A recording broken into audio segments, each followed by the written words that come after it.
Nama saya Rahman Kurniadi. Rahman. Iya, Rahman Kurniadi. Oke, Pak Ustadz, mungkin pertanyaan saya yang saya ingin tanyakan udah dijawab tadi sama Pak Ustadz. Tapi sebelumnya, karena saya alhamdulillah sudah diingatkan kembali Pak Ustadz atas afirmasi positif. Ya, alhamdulillahirabbil alamin, Allah telah memberikan saya umur panjang yang bermanfaat, istri yang cantik, istri yang sabar. Ya, ini bentuk afirmasi positif saya, ya, keluarga yang saling support, ya. Tapi kadang betul bahwasanya kekhawatiran yang menyebabkan ada kegelisahan Pak Ustadz. Ya, apalagi dengan kekhawatiran di masa depan. Alhamdulillah saya sudah menikah selama 14 tahun. Cuma saya memang belum mendapat keturunan. Lah ini yang saya pertanyakan.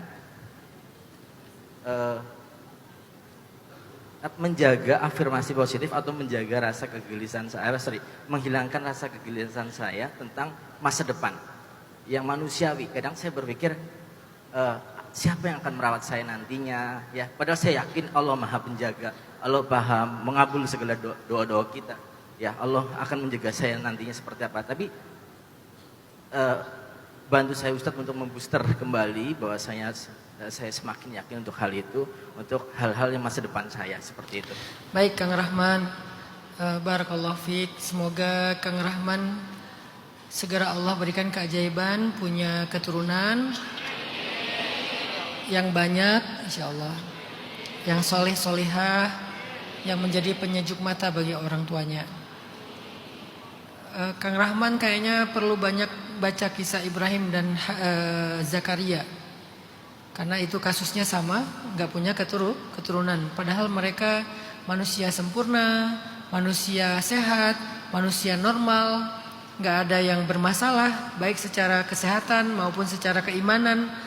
Tapi Allah menguji mereka berdua dengan nggak punya keturunan selama 50 tahun. Jadi Nabi Zakaria dan Nabi Ibrahim itu baru punya anak sekitar umur 70 atau 80 tahun. Memang waktu itu umur mereka rata-rata 100 sampai 150 tahun sih. Tapi kan berarti itu umur kalau 100 tahun atau 150 setengahnya ya. Ya umur 30, 40 tahun kalau zaman kita sekarang.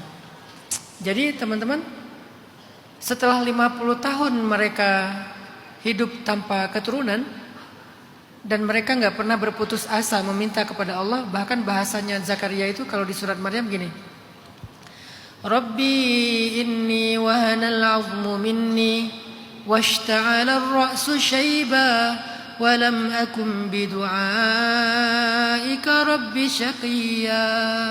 Ya Allah, ya Rabbi, tulang aku sudah melemah, rambut aku sudah penuh dengan uban. Artinya udah tua. Nabi Zakaria udah tulangnya udah bongkok, beliau nggak tegak lagi, udah bongkok, rambutnya sudah beruban. Tapi aku tidak pernah berhenti dan berputus asa meminta kepadamu. Wa inni khiftul mawaliya min warai. Aku khawatir, persis kayak Kang Rahman tadi. Saya khawatir tentang masa depan saya. Khiftu min warai. Aku khawatir di masa depan aku nanti nggak punya keturunan bakal gimana. Aku meninggal nggak ada yang ngurus jenazahku. Aku meninggal nggak ada yang meneruskan perjuanganku, ya Allah. Khauf, khawatir, takut. Sama seperti yang dirasakan Kang Rahman. Itu yang dirasakan Zakaria. Wa inni khiftul mawaliya min warai wa kanat imraati aqira. Dan istriku juga sudah mandul, istriku juga sudah menopos. Artinya secara biologis nggak mungkin lagi istrinya punya anak. Nggak mungkin juga Zakaria yang udah tulangnya udah bengkok, udah jalannya nggak tegak lagi, udah bongkok, rambutnya udah beruban punya anak. Kayak nggak mungkin. Tapi kalimatnya walam akun bidu'aika rabbi syaqiyya. Aku nggak pernah menyerah dan berputus asa, tetap berdoa kepada Engkau ya Allah. Jadi Allah menguji Zakaria untuk menjadi contoh bagi kita. Selama itu Zakaria berharap dan selama itu belum dikabulkan, selama itu juga dia tidak pernah berputus asa untuk tetap berharap. Fahabali min ladunka waliya yarithuni wa yarithu min ali Yaqub waj'alhu rabbi radiyya. Beri aku keturunan seorang anak laki-laki yang bisa mewarisi aku dan mewarisi keluarga Yakub, dan jadikanlah dia anak laki-laki yang soleh. Spesifik banget doanya. Padahal udah kayak nggak mungkin secara ilmiah. Tiba-tiba Allah berfirman, ya Zakaria, setelah 50 tahun. Akhirnya Allah memanggil Zakaria, ya Zakaria, inna nubashiruka bi ghulam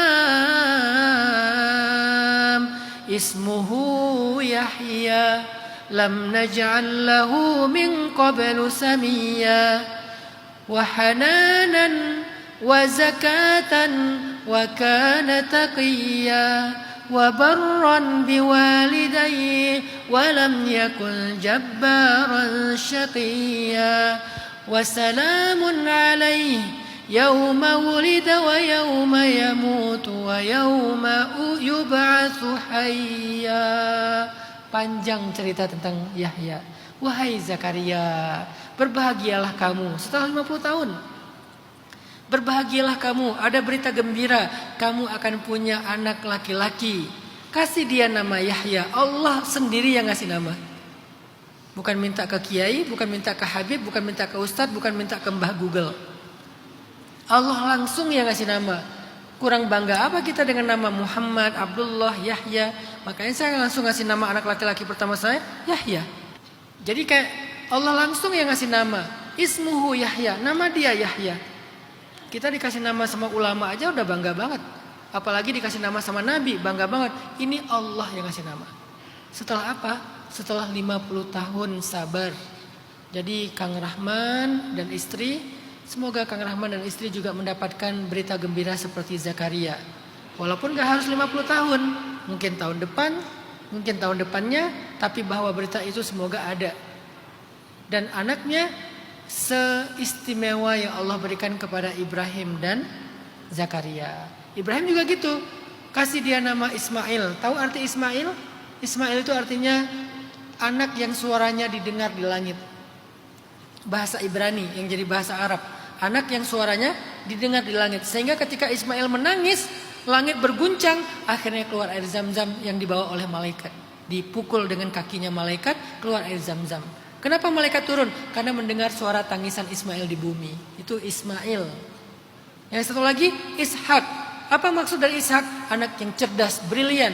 Kalau kita pernah membaca cerdasnya Nabi ulama Imam Syafi'i, sekali baca langsung hafal. Sehingga kalau beliau baca buku, satu ditutup, satu dibaca. Takutnya kehafalnya langsung seketika dua-duanya. Jadi cara bacanya gini. Hafal. Kalau kita kan nggak hafal-hafal ya. Udah melotot nggak hafal-hafal, bolak-balik nggak hafal-hafal. Imam Syafi'i saking otomatis menghafal, tutup dulu. Kalau Imam Syafi'i bisa kayak gitu, saya yakin Ishak lebih dari itu. Cerdasnya cerdas banget ya. Hasil apa? Hasil sabar 50 tahun juga bersama dengan Sarah dan Hajar. Jadi cerita mereka mudah-mudahan bisa menjadi afirmasi positif, menenangkan, menjadi sebuah harapan. Bahkan kalau nanti Kang Rahman berdoa, berdoalah seperti doanya Zakaria yang ada di surat pembukaan surat Maryam, sehingga doa yang ajaib terjadi pada Zakaria akan terjadi juga dalam kehidupan Kang Rahman.